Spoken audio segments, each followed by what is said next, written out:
សេចក្តីផ្ដើមគោលបំណងនៃសៀវភៅមួយក្បាលនេះគឺការផ្ដល់យោបល់យុទ្ធសាស្ត្រនិងវិធីសាស្ត្រដែលអ្នកអាចនាំយកទៅប្រើប្រាស់បានដើម្បីលក់ឲ្យបានច្រើនឡើងនិងងាយស្រួលជាងពីមុននៅក្នុងជំពូកនីមួយៗ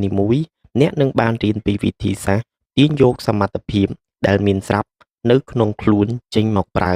និងទទួលបានផលផ្សេងៗពីអាជីពលក់លើសពីអ្វីដែលអ្នកគិតអ្នកនឹងរៀនចេះវិធីបង្កើតអត្រាលក់និងប្រាក់ខែច្រើនឡើង2ដង3ដង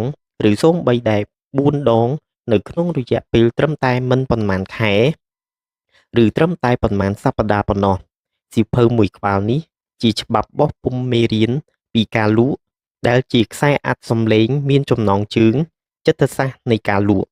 ដែលទទួលបានជោគជ័យរួចមកហើយនៅបណ្ដាប្រទេសជាច្រើនចាប់តាំងពីមេរៀននេះផលិតចេញមកមានការបកប្រែជា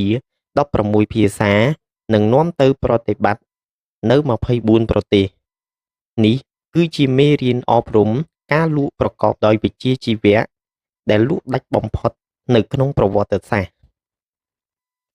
សូមអញ្ជើញមកធ្វើសេដ្ឋីជាមួយគ្នាទិន្នន័យដែលទទួលបានពីអ្នករៀនចប់មេរៀនលើខ្សែអាត់សំឡេងមានអ្នកលក់ខ្លាយជាសេដ្ឋីកើនឡើងដោយការស្ដាប់និងយកគំនិតទាំងនេះទៅប្រើច្រើនជាងវិធីសាស្ត្របណ្ដុះបណ្ដាលការលក់ផ្សេងៗដែលគិតឡើងមកខ្ញុំបានប្រើខ្លឹមសារនៃមេរៀននេះបណ្ដុះបណ្ដាលអ្នកលក់ជាង500,000នាក់លើពិភពលោកពីក្រុមហ៊ុនរាប់ពាន់និងស្ទើរគ្រប់ឧស្សាហកម្មក៏ថាបានវាពិតជាប្រើការបានផលប្រាកដមែនរឿងរ៉ាវរបស់ខ្ញុំមិនបានរៀនចប់ថ្នាក់មធ្យមសិក្សាទេកាលពីក្មេងខ្ញុំបានសម្រេចចិត្តធ្វើដំណើរជុំវិញពិភពលោកខ្ញុំបានប្រឹងធ្វើការដោយប្រើកម្លាំងបាយអស់រយៈពេល2ឆ្នាំរហូតមានប្រាក់សន្សំល្មមសម្រាប់ធ្វើដំណើរខ្ញុំធ្វើដំណើរតាម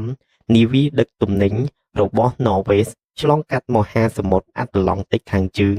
រួចហើយធ្វើដំណើរដោយរថយន្តក្រុងរថយន្តដឹកទំនិញរថភ្លើងទៅជុំវិញអឺរ៉ុបឆ្លងទ្វីបអាហ្វ្រិកនិងចុងក្រោយទៅដែនបូព៌ាដ៏សែនឆ្ងាយខ្ញុំមិនធ្លាប់ខកខានអាហារមួយពេលទេប៉ុន្តែត្រូវរំលងអាហារជាច្រើនពេលដោយគ្មានកំណត់នៅពេលមិនអាចរកការងារប្រើកម្លាំងបាយបានទៀតដោយអស់សង្ឃឹមទើបខ្ញុំចាប់ផ្ដើមលក់ដូរវាហាក់ដូចជាថាការសម្រេចចិត្តភាគច្រើនរបស់យើងមិនខុសអ្វីពីការពិចារណាទាំងថ្ងៃទាំងយប់រហូតដល់មានគំនិតមួយចំនួនផុសឡើងមករួចទើបពិនិត្យមើលថាតើវាជាអ្វីសម្រាប់ខ្ញុំកិច្ចការនោះគឺការលក់នេះឯងការបណ្ដុះបណ្ដាលថ្នាក់មូលដ្ឋានខ្ញុំត្រូវបានជួលដោយមានចំណូលជាប្រាក់ទឹកតែម្យ៉ាងគត់និងបានចូលរួមថ្នាក់បណ្ដុះបណ្ដាលមេរៀនពីការលក់ដែលមានខ្លឹមសារចែកចេញជា3វគ្គមាននេះនាមប័ណ្ណនេះខិត្តប័ណ្ណនោះទ្វារ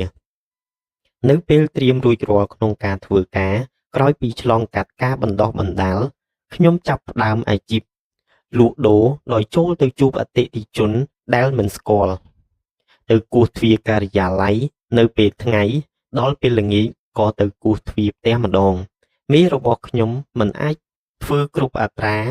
លក់ទេប៉ុន្តែគាត់បានប្រាប់ថាការលក់គឺជាហ្គេមទួលលេខហើយប្រាប់ទៀតថាកិច្ចការដែលត្រូវធ្វើគឺជួយជែកជាមួយមនុស្សឲ្យបានច្រើន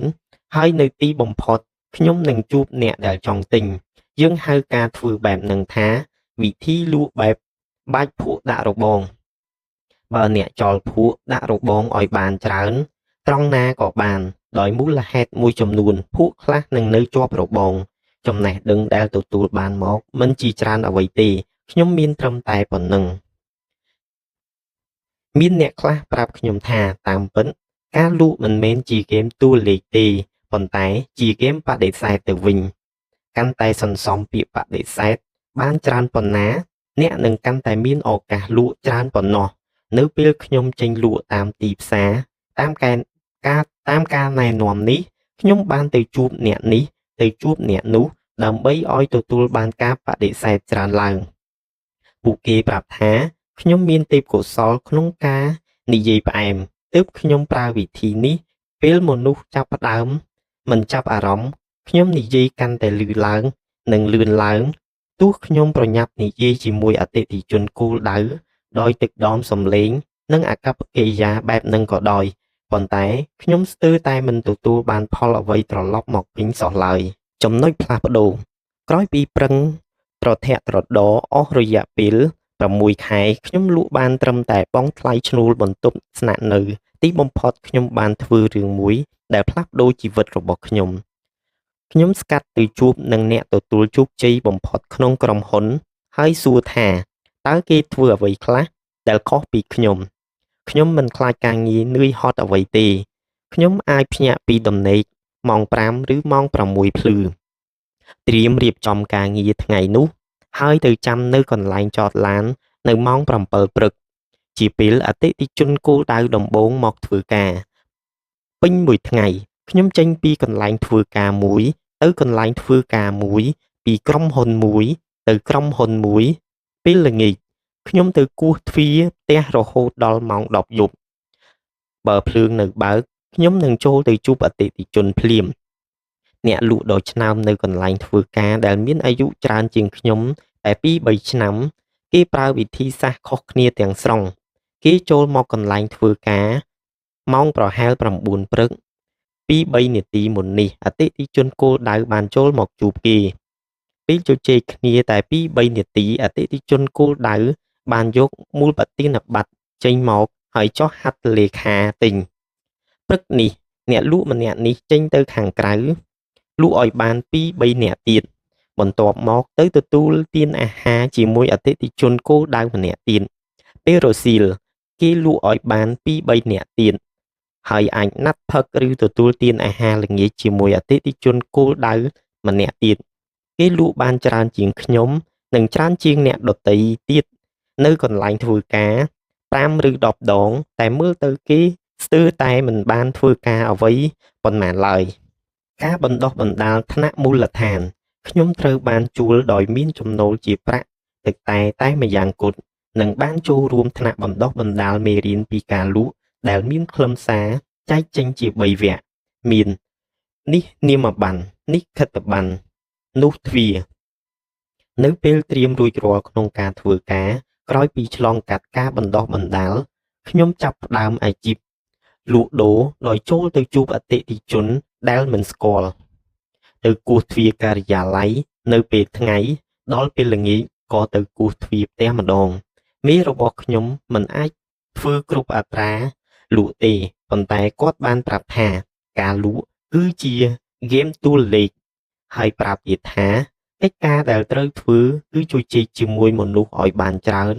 ហើយនៅទីបំផុតខ្ញុំនឹងជួបអ្នកដែលចង់ទិញយើងហៅការធ្វើបែបហ្នឹងថាវិធីលក់បែបបាច់ភក់ដាក់របងបើអ្នកចលភក់ដាក់របងឲ្យបានច្រើនត្រង់ណាក៏បានដោយមូលហេតុមួយចំនួនភក់ខ្លះនឹងនៅជាប់របងចំណេះដឹងដែលទទួលបានមកមិនជាច្រើនអ្វីទេខ្ញុំមានត្រឹមតែប៉ុណ្្នឹងមានអ្នកខ្លះប្រាប់ខ្ញុំថាតាមពិតការលក់មិនមែនជាហ្គេមតួលេខទេប៉ុន្តែជាហ្គេមបដិសេធទៅវិញកាន់តែសន្សំពាក្យបដិសេធបានច្រើនប៉ុណ្ណាអ្នកនឹងកាន់តែមានឱកាសលក់ច្រើនប៉ុណ្ណោះនៅពេលខ្ញុំចេញលក់តាមទីផ្សារតាមការណែនាំនេះខ្ញុំបានទៅជួបអ្នកនេះទៅជួបអ្នកនោះដើម្បីឲ្យទទួលបានការបដិសេធច្រើនឡើងពួកគេប្រាប់ថាខ្ញុំមានទេពកោសល្យក្នុងការនិយាយផ្អែមទើបខ្ញុំប្រើវិធីនេះពេលមនុស្សចាប់ផ្ដើមមិនចាប់អារម្មណ៍ខ្ញុំនិយាយកាន់តែលឺឡើងនិងលឿនឡើងទោះខ្ញុំប្រញាប់និយាយជាមួយអតិថិជនគោលដៅ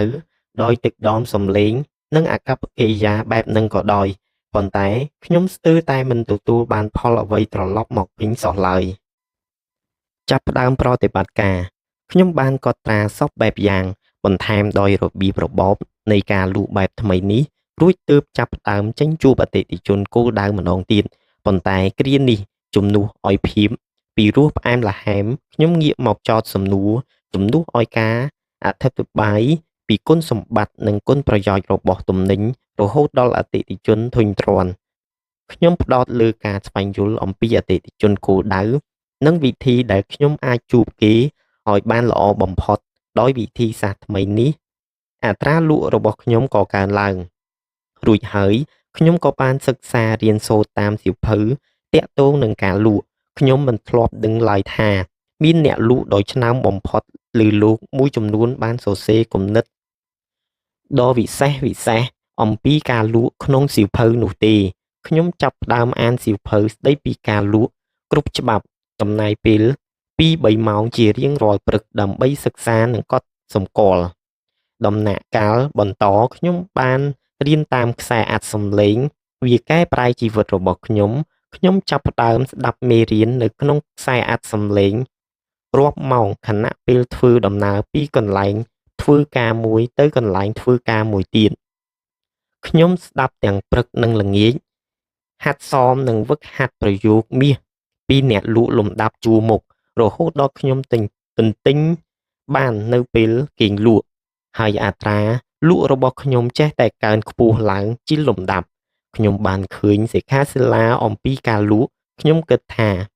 ខ្ញុំស្លាប់ទៅហើយកើតនៅឋានសួគ៌ខ្ញុំមិនធ្លាប់ដឹងសោះថា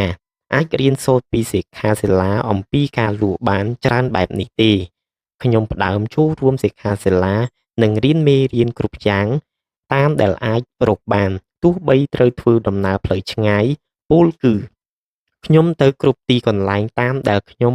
អាចបង់ប្រាក់បានហើយអត្រាលក់របស់ខ្ញុំក៏ចេះតែកើនឡើងជាបន្តបន្ទាប់ឈានមកធ្វើជាអ្នកគ្រប់គ្រងអត្រាលក់របស់ខ្ញុំខ្ពស់ត្រដែតរហូតដល់ក្រុមហ៊ុនតែងតាំងខ្ញុំឲ្យធ្វើជាអ្នកគ្រប់គ្រងផ្នែកលក់ពួកគេនិយាយថាមិនថាអ្នកកំពុងរិះគិតយុទ្ធសាស្ត្រអ្វីសូមឲ្យស្វែងរកមនុស្សដែលចង់លក់រួចហើយចែករំលែកឲ្យពួកគេស្ដាប់ផង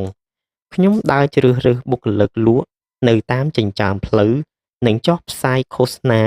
នៅក្នុងសារព័ត៌មានបង្ហាញពីវិធីសាស្ត្រនិងដំណើរការលក់របស់ខ្ញុំឲ្យពួកគេមើលជាគំរូបន្ទាប់មកទើបបែងចែកពួកគេទៅតាមកន្លែងផ្សេងហើយចាប់ផ្ដើមលក់ភ្លាមសប្តាហ៍ថ្ងៃនេះសមាជិកជាច្រើនបានក្លាយជាសេដ្ឋីនិងមហាសេដ្ឋីអស់ទៅហើយពូកែដល់កម្រិតគំនិតសាមញ្ញដែលបានកែប្រែជីវិតខ្ញុំគឺការរកឃើញច្បាប់ហេតុនិងផលច្បាប់នេះអះអាងថាផលគ្រប់យ៉ាងកើតឡើងពីហេតុឯបច្ច័យរូបធាតុកើតឡើងប្រកបដោយហេតុផលជោគជ័យពុំមែនជារឿងចៃដន្យបរាជ័យក៏ដូចគ្នាតាមពិតទៅជោគជ័យគឺជាអ្វីដែលយើងអាចព្យាករណ៍បានវាបន្សល់ដានទុកឲ្យនេះគឺជាច្បាប់កំពូលបើអ្នកប្រតិបត្តិតាមបុគ្គលជោគជ័យធ្វើហើយធ្វើទៀតនឹងគ្មានអ្វីលើលោកមករារាំងអ្នក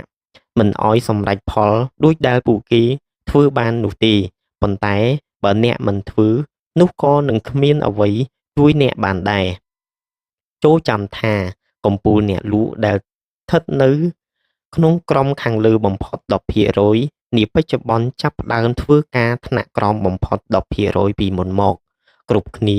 ដែលធ្វើបាននៅថ្ងៃនេះកាលពីមុនធ្វើការមិនបានសាច់ការឡើយគ្រប់គ្នា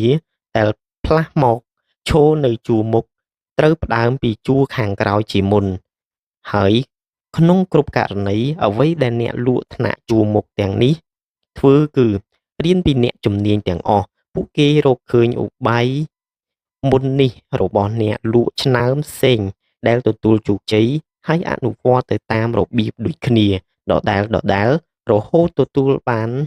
លទ្ធផលដូចគ្នាអ្នកក៏អាចធ្វើដូច្នោះបានដែរនាំយកអ្វីដែលអ្នកបានរៀនទៅប្រើជាប្រចាំពេលខ្លះខ្ញុំសួរទៅអ្នកលក់ដែលរួមទទួលការបណ្ដុះបណ្ដាលថាតើឧបករណ៍ហាត់ប្រាណនៅផ្ទះដែលពេញនិយមបំផុតនៅអាមេរិកគឺអ្វីក្រោយពីរាបន្តិចពួកគេប្រាប់ថាវាគឺឧបករណ៍ហាត់រត់ប្រើខ្សែពានរាល់ឆ្នាំជនជាតិអាមេរិកអស់ប្រាក់ជាង$1000 លានជាមួយនឹងឧបករណ៍នេះរួចខ្ញុំក៏សួរសំណួរទី2ថាបើអ្នកទិញឧបករណ៍ហាត់រត់ហើយយកទៅផ្ទះតើអ្វីជាកត្តាបញ្ជាក់ថាអ្នកទទួលបានផលប្រយោជន៍ពីឧបករណ៍នេះពួកគេឆ្លើយថាប្រយោជន៍ដែលទទួលបានអាស្រ័យនៅត្រង់ថាតើអ្នកប្រើវាបានញឹកញាប់ប៉ុណ្ណា ហើយម្ដងយូរកម្រិតណានេះឯងជាចំណុចសំខាន់សូមជឿចុះថាឧបករណ៍ហាន់រត់វានឹងផ្ដល់ផលដល់អ្នកដែលស្វែងរកពិតប្រាកដរឿងនេះបានឆ្លងកាត់ការពិសោធន៍ហើយគ្រប់គ្នាដឹងថាបើអ្នកប្រើឧបករណ៍ហាន់រត់ជាប្រចាំនិងប្រើជាប់គ្នារយៈពេលយូរអ្នកនឹងទទួលបានប្រយោជន៍ផ្នែកសុខភាពយ៉ាងពិតប្រាកដគន្លឹះនិងវិធីសាស្ត្រដែលអ្នករៀននៅក្នុងសៀវភៅមួយច្បាប់នេះប្រៀបដូចជាឧបករណ៍ដូចដែលបានលើកឡើងនោះឯងគឺមិនបាច់សង្ស័យថាបានផលឬមិនបានផលនោះឡើយអ្នកលក់ដែលទទួលបានចំណូលខ្ពស់បំផុតនៅគ្រប់ឧស្សាហកម្មទូទាំងពិភពលោកបាននាំវិធីសាស្ត្រទាំងនេះទៅប្រើវិធីសាស្ត្រទាំងនេះបានឆ្លងកាត់ដំណើរត្រួតពិនិត្យនិងពិសោធន៍រួចមកហើយកាន់តែនាំទៅប្រើច្រើនប៉ុណ្ណាអ្នកក៏កាន់តែធ្វើបានយ៉ាងរលូនដើម្បីទទួលបានលទ្ធផលល្អនិងឆាប់រហ័សឡើងដោយការហ្វឹកហាត់អ្វីដែលអ្នករៀនពីខ្លឹមសារបន្តទៅនេះអ្នកនឹងផ្លាស់ទីខ្លួនឯងឡើងទៅរួមក្រុមជាមួយអ្នកលក់អាជីព 10% ដំបូងនៅក្នុងវិស័យអាជីពរបស់អ្នកហើយក៏នឹងក្លាយជាអ្នករកចំណូលបានខ្ពស់បំផុតម្នាក់លើលោកនេះជាគោលដៅល្អដែលយើងនឹងសម្រេចជោគជ័យព្រមគ្នាបានឬមិនបានបើអ្នកមានអារម្មណ៍ថាមែនសូមចាប់ផ្ដើមទៅជាមួយគ្នាតែម្ដងចុះ